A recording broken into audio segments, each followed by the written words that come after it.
ಎಷ್ಟು ಸಾರಿ ಹೇಳ್ದೆ ಮಿನಿಸ್ಟರ್ಗಳಿಗೆ ಒಂದೊಳ್ಳೆ ಕಾರ್ ಕೊಡ್ಸಿ ಅಂತ. ನಮ್ಮಂತ ಆಫೀಸರ್ ಗಾಡಿಗಳು ಹಿಂಗ್ ರೋಡ್ ಮಧ್ಯೆ ನಿಂತೋದ್ರೆ ಸರ್ಕಾರನೇ ರೋಡ್ ಮೇಲೆ ಬಂದ್ ನಿಂತಂಗೆ.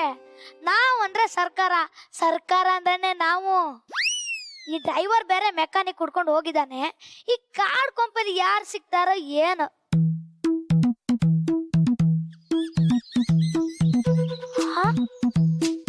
ಇಷ್ಟು ದೊಡ್ಡ ಕೆರೆ, ಪಕ್ಕದಲ್ಲಿ ರೋಡು, ಇಷ್ಟೊಂದು ಮರಗಳಿದ್ದಾವಲ್ಲ. ಏನಿಲ್ಲ ಅಂದ್ರೂ ಒಂದು 10-15 ಲಕ್ಷ ಬೆಲೆ ಬಾಳ್ಬೋದು. ಆ ಕೆರೆನೆಲ್ಲ ಮುಚ್ಚಾಕಿ ಅಲ್ಲೊಂದು ದೊಡ್ಡ ಫ್ಯಾಕ್ಟ್ರಿ ಕಟ್ಬೇಕು. ಈ ಮರಗಳನ್ನೆಲ್ಲ ಕಡ್ದು ಒಂದ್ ದೊಡ್ಡ ರೋಡ್ ಮಾಡಿಸಿ ಒಳ್ಳೆ ದುಡ್ಡು ಮಾಡ್ಬೋದು. ಕೆರೆ ನೀರೆಲ್ಲ ಯೂಸ್ಲೆಸ್. ತುಂಬಾ ಬಾಯಾರಿಕೆ ಆಗ್ತಾ ಇದೆ. ಕುಡಿಯೋಕೆಲ್ಲಾದ್ರೂ ನೀರ್ ಸಿಕ್ಕಿದ್ರೆ ಚೆನ್ನಾಗಿರ್ತಿತ್ತು. ಅಪ್ಪ, ಜಾಗ ಆದ್ರೂ ಸಿಕ್ತು.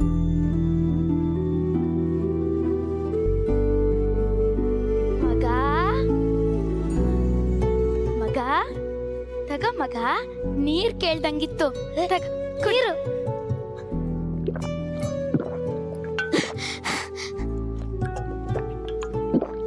ಅಬ್ಬಾ, ಥ್ಯಾಂಕ್ ಯು ಅಜ್ಜಿ. ಈಗ ಸಮಾಧಾನ ಆಯ್ತು. ಅಬ್ಬಾ. ಅಜ್ಜಿ ತಗೋ ಅಜ್ಜಿ. ಅಯ್ಯೋ ಕೂಸೆ, ಇದು ನಿನ್ ದಾಹ ತೀರ್ಸಿದ್ ಈ ನೀರಿನ ಬೆಲೆನಾ? ನೀನ್ ನೀರ್ ಕುಡಿದ ಮೇಲೆ ಅದ್ ಸಂತೋಷದ ಬೆಲೆನಾ? ಅಥವಾ ನಿನ್ಗೆ ನೀರ್ ಕೊಟ್ಟಿದ್ದಕ್ಕೆ ನನಗ್ ಬರೋ ಪುಣ್ಯದ ಬೆಲೆನಾ? ಇದ್ಯಾವ್ದನ್ನು ಇದು ಕೊಂಡ್ಕೊಳಕ್ ಆಗಕ್ಕಿಲ್ಲ. ಮಡಿಕ. ಅಯ್ಯೋ ಅಜ್ಜಿ, ನಿಂತ್ಕೊಳ್ಳಜ್ಜಿ. ಈ ದುಡ್ಡಿನ ಬೆಲೆ ನಿಂಗೆ ಗೊತ್ತಿಲ್ಲ ಅಂತ ಅನ್ಸುತ್ತೆ. ಹೋಗ್ಲಿ ಬಿಡು. ನಿಂಗೆ ನಮ್ಮೂರ್ನಾಗ ಏನ್ ಕೆಲ್ಸ? ಅದೊಂದು ಕೆರೆ ಕಾಣಿಸ್ತಿದ್ಯಲ್ಲ, ಅದನ್ನೆಲ್ಲ ಮುಚ್ಚಾಕಿ ಈ ಮರಗಳನ್ನೆಲ್ಲ ಕಟ್ಟು ಇಲ್ಲೊಂದು ದೊಡ್ಡ ಹೈವೇ ಮಾಡಿಸ್ಬೇಕು. ಅಲ್ಲೊಂದು ದೊಡ್ಡ ಫ್ಯಾಕ್ಟ್ರಿ ಕಟ್ಸಿ ಈ ಹಳ್ಳಿನ ಫುಲ್ ಉದ್ಧಾರ ಮಾಡ್ಬೇಕಂತ ಪ್ಲಾನ್ ಇದೆ. ಅದಕ್ಕೆ ಈ ಹಳ್ಳಿ ಹೇಗಿದೆ ಅಂತ ನೋಡ್ಕೊಂಡು ಹೋಗೋಣ ಅಂತ ಬಂದೆ ಅಜ್ಜಿ. ಚೆನ್ನಾಗಿದೆ, ಚೆನ್ನಾಗಿದೆ. ಇದನ್ನ ಉದ್ಧಾರ ಮಾಡೋದು ಅಂತಾರ ಮಗ. ಆ ಕೆರೆ, ಈ ಜಾಗ ಎಲ್ಲ ಸರ್ಕಾರದ್ದು ತಾನೆ? ನಿಮಗೆ ಯಾರು ಕೊಟ್ಟಿದ್ದು? ಅಯ್ಯೋ ಅಜ್ಜಿ, ಸರ್ಕಾರನೇ ನಮ್ದು ಅಜ್ಜಿ. ದುಡ್ಡಿಲ್ದೆ ಆಗ್ದಿರೋ ಕೆಲ್ಸಾನೇ ಇಲ್ಲ.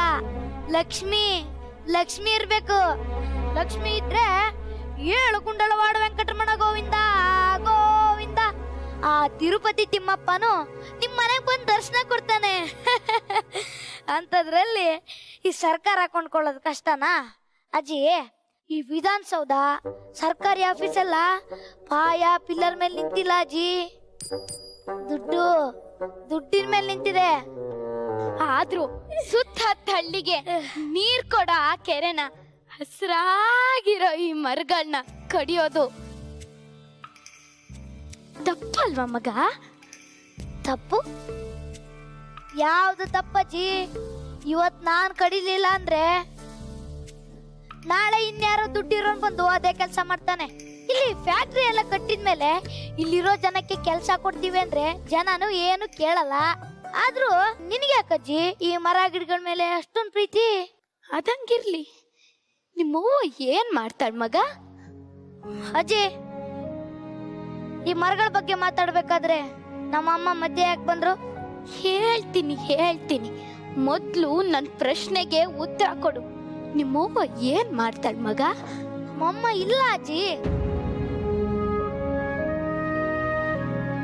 ವಯಸ್ಸಾದ್ಮೇಲೆ ಕಾಯಿಲೆ ಜಾಸ್ತಿ ಆಯ್ತು. ಕೊನೆಗೆ ನನ್ನ ಹೆಂಡತಿ ಕಾಟ ಬೇರೆ. ಕೊನೆಗಾಲದಲ್ಲಿ ಅವ್ರನ್ನ ನೋಡ್ಕೊಳಕ್ ಯಾರು ಇಲ್ದೆ ವೃದ್ಧಾಶ್ರಮಕ್ಕೆ ಸೇರಿಸ್ದೆ. 3 ತಿಂಗಳ ಹಿಂದೆ ತೀರ್ಕೊಂಡ್ರಜ್ಜಿ.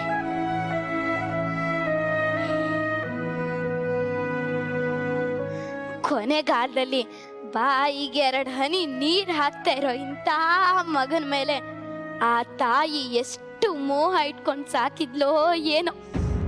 ನೀನು ಬಂದಾಗ್ಲಿಂದ ಕಡಿಯೋ ಮಾತನಾಡ್ತಿದ್ರು, ನೆರಳು ಕೊಡ್ತಿರೋ ಈ ಮರಗಳ ಮೇಲೆ ಪಿರುತಿ ಇಟ್ಕೊಳ್ಳೋದು ತಪ್ಪ ಮಗ?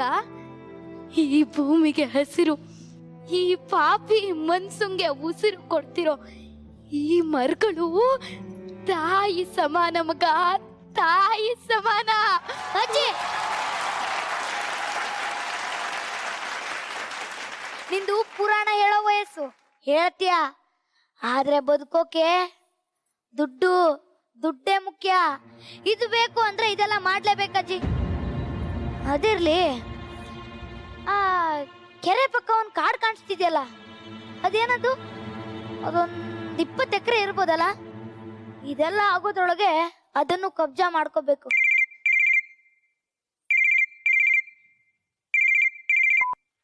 ಹಲೋ, ಹಾ ಲಕ್ಷ್ಮಿ ಹೇಳು, ಆಸ್ಪತ್ರೆ ಹೋಗಿದ್ಯಾ?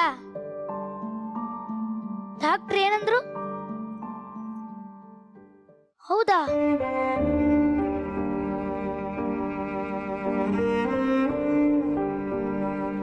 ಏನಾಯ್ತು ಮಗ? ಯಾಕಂಗ್ ಸಪ್ಪೆ ಮೊರೆ ಹಾಕೊಂಡ್ ಕೂತಿದ್ಯಾ? ಅದು ಅಜ್ಜಿ, ನನ್ಗೊಬ್ಬ ಮುದ್ದಾದ ಮಗ ಇದ್ದಾನೆ. ಅವನಂದ್ರೆ ನನಗ್ ಪ್ರಾಣ. ಅವನಿಗೆ 1 ವಾರದಿಂದ ಕೆಮ್ಮು, ನಿನ್ನೆ ಜಾಸ್ತಿ ಆಗಿತ್ತು, ಆಸ್ಪತ್ರೆಗೆ ಸೇರ್ಸಿದ್ವಿ. ಇವತ್ತು ಡಾಕ್ಟರ್ ಬಂದು ಇದು ಅಸ್ತಮ, ಲಂಗ್ಸ್ ನಲ್ಲಿ ತುಂಬಾ ಇನ್ಫೆಕ್ಷನ್ ಆಗಿದೆ ಅಂತ ಹೇಳಿದ್ರಂತೆ. ಹೊಗೆ ಪೊಲ್ಯೂಷನ್ ಇಂದ ಎಲ್ಲಾದ್ರೂ ದೂರ ಹಿಲ್ ಸ್ಟೇಷನ್ ಕರ್ಕೊಂಡೋಗಿ ಟ್ರೀಟ್ಮೆಂಟ್ ಕೊಡ್ಸಿ ಅಂತ ಹೇಳಿದ್ರಂತೆ. ಏನ್ ಮಾಡೋದಂತಾನೆ ತೋಚ್ತಾ ಇಲ್ಲ ಅಜ್ಜಿ. ಅಯ್ಯೋ ಕೂಸೆ, ಕೆಮ್ಮು ದಮ್ಮು ಬಂದ್ರೆ ಯಾಕಷ್ಟ ತಲೆ ಕೆಡ್ಸ್ಕೊಂತೀಯ ಕೂಸೆ? ತಗಿ. ಹಾ, ನೀನ್ ಕೇಳಿದ್ಯಲ್ಲ ಆ ಕಾಡ್ ಯಾವ್ದು ಅಂತ? ಅದು ಧನ್ವಂತ್ರಿ ವನ ಅಂತ. ಅಲ್ಲಿ ಎಲ್ಲೂ ಸಿಗ್ದಂತ ಔಷಧಿ ಗಿಡಗಳು ಸಿಗ್ತವೆ. ಕಾಡ್ ತುಳಸಿ ಅಂತ ಸಿಗ್ತದೆ. ಅದ್ರ ಜೊತೆ 1 ಅಲ್ಗ, 1-2 ಪತ್ರೆ, 1-2 ದೊಡ್ಡ ಪತ್ರೆ, ಆಮೇಲೆ 1-2 ಚಕ್ಕೆ ಎಲ್ಲ ಸೇರಿಸಿ ಕಷಾಯ ಮಾಡಿ 3 ದಿನ ಕುಡ್ಸು. ಎಂತ ದಮ್ಮು ಕೆಮ್ಮು ಇದ್ರು ತಟ್ಟಂತ ನಿಂತೋಯ್ತದೆ. ಆಸ್ಪತ್ರೆಗೆ ಅಂತ ಅದೆಲ್ಲೆಲ್ಲೋ ಕರ್ಕೊಂಡೋಗೋದೇನ್ ಬೇಡ. ನಮ್ಮ ಮನಿಗೆ 4 ದಿನ ಕರ್ಕೊಂಡ್ ಬಾ, ನಾನ್ ಗುಣ ಮಾಡಿ ಕಳಿಸ್ತೀನಿ. ಅಜ್ಜಿ, ನಿಮ್ಮಿಂದ ತುಂಬಾ ಉಪಕಾರ ಆಯ್ತು ಅಜ್ಜಿ. ಇರ್ಲಿ ಬಿಡಪ್ಪ, ನಿಂಗೆ ಕೈ ಮುಗಿದು ಕೇಳ್ಕೊಂತೀನಿ ಕಣಪ್ಪ. ದಯವಿಟ್ಟು ಈ ಮರಗಳನ್ನ ಕಡಿಬೇಡ ಕಣಪ್ಪ. ನಿನಗೆ ಯಾಕಜ್ಜಿ ಈ ಮರಗಳ ಮೇಲೆ ಅಷ್ಟೊಂದು ಪ್ರೀತಿ? ನಿನ್ ಕೂಸ್ಗೆ ಆಪತ್ ಬಂದದೆ ಅಂದ ತಕ್ಷಣ ನಿನ್ ಕಣ್ಣು ಹೆಂಗ್ ತ್ಯಾವಾಯ್ತು ನೋಡು. ಹಂಗೆಯ ನನ್ಗಿರೋ ಮಕ್ಳು ಮೊಮ್ಮಕ್ಳು ಅಂದ್ರೆ ಈ ಮರಗಳೆಯ. ಅದ್ಯಾವ್ರು ಕೊನೆಗಾಲದಾಗೆ ಮನೆಯಿಂದ ಆಚೆ ನುಗ್ಗೋ ಮಕ್ಳನ್ ಕೊಡ್ಲಿಲ್ಲ. ನನ್ ಸತ್ ಮೇಲೂ ಬೇರೆಯವ್ರಿಗೆ ಆಸರೆ ಕೊಡೋಂತ ಮಕ್ಳನ್ ಕೊಟ್ಟು ಈ ದಾರಿ ಉದ್ದಕ್ಕೂ ಇರೋ ಮರಗಳು ನಾನು ನನ್ನ ಗಂಡ ಪ್ರಾಣಕ್ಕಿಂತ ಹೆಚ್ಚಾಗಿ ಕಾಪಾಡಿ ಬೆಳೆಸಿದ್ದೆ ಕಣ್ಮಗ. ಅವ್ರ ನೆನ್ಪಿಗೆ ಅಂತ ಇರವು. ಇವನ್ ಮಾತ್ರ ಕಡಿಯೋ ಯೋಚನೆ ಮಾತ್ರ ಬಿಟ್ಬಿಡು ಮಗ, ಕರಡು ಕಿತ್ತು ಬರ್ತದೆ. ಅಜ್ಜಿ, ನಿಮ್ ಹೆಸರೇನಜ್ಜಿ? ತಿಮ್ಮಕ್ಕ ಅಂತ ಕಣ್ಮಗ. ಈ ಸರ್ಕಾರದವ್ರು ನನ್ನ ಹೆಸರನ್ನ ಮಾರೋದಕ್ಕಿಟ್ಟವ್ರೆ. ಅದೆಂತದ ನಂಗೆ ಹೇಳಕ್ ಬರಕ್ಕಿಲ್ಲ. ಅದೆಂತದ ಸಾಲು ಮರದ ತಿಮ್ಮಕ್ಕ. ಕಣ್ಮಗ ಅದೇಯ. ನೀವೇನಾ ಈ ರೋಡ್ ಪಕ್ಕದಲ್ಲಿ 384 ಆಲದ ಮರ ನೆಟ್ಟಿರೋ ಮಹಾತಾಯಿ?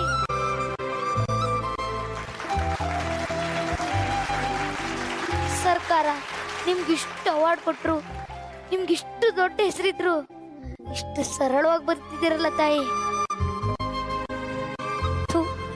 ನಮ್ಮಂತವ್ರ ಜನ್ಮಕ್ಕಿಷ್ಟು. ನಿಮ್ಮನ್ನ ನೋಡಿ ನಾಚಿಕೆ ಆಗ್ಬೇಕು. ಒಳ್ಳೆಯವರಿದ್ರೆ ಮಳೆ ಬೆಳೆ ಚೆನ್ನಾಗಾಗುತ್ತೆ ಅಂತ ಹೇಳ್ತಾರೆ. ಅದೇನೋ ಗೊತ್ತಿಲ್ಲ, ನಿಮ್ಮಂತ ಮರ ಬೆಳೆಸಿ ಉಳಿಸೋರಿರೋವರೆಗೂ ಮಳೆ ಬೆಳೆ ಸುಭಿಕ್ಷವಾಗಿ ಹಾಗೆ ಆಗುತ್ತೆ ತಾಯಿ. ನಿಮ್ಗೆ ಏನ್ ಸಹಾಯ ಬೇಕು ಕೇಳಿ, ಸರ್ಕಾರದಿಂದ ನಾನ್ ಮಾಡಿಸ್ಕೊಡ್ತೀನಿ. ಅಯ್ಯೋ, ನನ್ ನೋಡ್ಕೊಳಕ್ಕೆ ಅದ್ಯಾವ್ರವನ್ ಕಣ್ಮಗ, ನಂಗೇನ್ ಬೇಡ. ಆದ್ರೆ ಈ ವರ್ಷ ಬ್ಯಾಸ್ಗೆ ಸೂರ್ಯ ಕೋಪ ಮಾಡ್ಕೊಂಡು ಸುಡ್ತಿರೋ ಬಿಸಿಲು ನೋಡಿದ್ರೆ ನಮ್ಮ ಮಕ್ಕಳು ಮೊಮ್ಮಕ್ಕಳು ಕಾಲಕ್ಕೆ ಹೆಂಗೆ ಅಂತ ಭಯ ಆಯ್ತದೆ. ನಾವು ಮರ ಕಡ್ದಿದ್ದ ತಪ್ಪಿಗೆ ಆ ಶಿಕ್ಷೆ.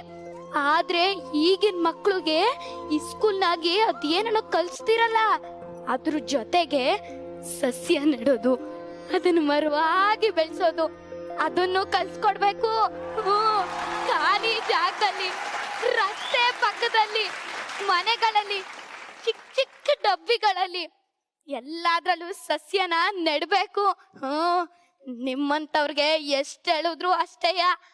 ಆದ್ರೆ ಮಕ್ಳು ಯಾವ್ರಿದ್ದಂಗೆ, ಅವ್ರಿಗೆ ಈಗ್ಲಿಂದ ಹೇಳ್ಕೊಂಡೋದ್ರೆ ಭೂಮಿನ ಹಸ್ರಾಗಿಟ್ಟು ಭೂಮಿ ತಾಯಿ ಜೀವನ ತಂಪಾಗಿಡ್ತಾರೆ. ಹೆಂಗೂ ನಮ್ಮ ಹಳ್ಳಿಗೆ ಬಂದಿದ್ಯಾ, ಬಾ ನಮ್ಮ ಮನೆಗೆ ಹೋಗಿ ಉಂಡ್ಕೊಂಡು ಹೋಗುವಂತೆ ಬಾ. ಆಯ್ತು ಅಜ್ಜಿ.